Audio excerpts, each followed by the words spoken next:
Harka fuunee akkam jirtu kabajamtoota daawwattoota Federeeshinii Kubbaa Miilaa Oromiyaa oolmaa guyyaa Roolin Sinittimaa oduu waliin sanii jannaqaatee akka xumuraatti waliin tura. Taphoota torbee saglaffaa liigii olaanaa Oromiyaa Ramaddiibaa magaalaa Dambidollootti gaggeeffamaa oolaniiru. Dirree kolleejjii TTC irratti ganama sa'aatii 3 irratti Arboo Culullee fi Mattuu gidduutti tapha taasifameen galchii malee xumuruun qabxii qooddatanii jiru.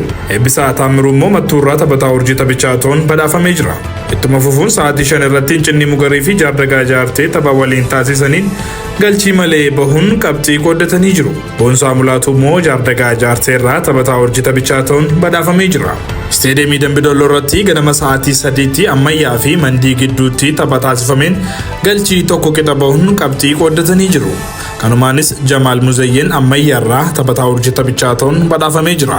Ittuma fufuun sa'aatii 5 irratti Gabaa Roobii fi Aggaaroo gidduutti tapha godhameen boqonnaa dura galchii malee bahuun tapha boqonnaa deebiitiin Gabaa Roobii galchii tokkoof duwwaan Aggaaroo injifatee jira. Fiqaaduu Tamasgeen immoo Gabaa Roobii irraa taphataa urjii taphichaatoon badhaafamee jira. Tapha waaree booda sa'aatii 7 irratti Bishaan Tooppii fi Limmuu Gannat gidduutti taasifameen immoo Bishaan Toop galchii 2-1 Limmuu Gannatiin injifatee jira. Isroom Abbabee immoo Bishaan Toop irraa taphataa urjii taphichaatoon badhaafameera. Tapha torbee saglaffaa xumuraatiin sa'aatii 9 irratti Jaan Sayyoo fi Ambuyyeen tapha morkii cimaa waliin taasisaniin daqiiqaa dabalataa dhumaa irratti Amaanu'eel Xilahuun galchii lakkoofsiseen Jaan Sayyoo injifatee jira. Kanumaanis Amaanu'eel Xilahuun taphataa urjii taphichaatoon badhaafamee jira. Gabaasa qindaa'eef Sanyii Jannaqaa Dambidolloo irraa.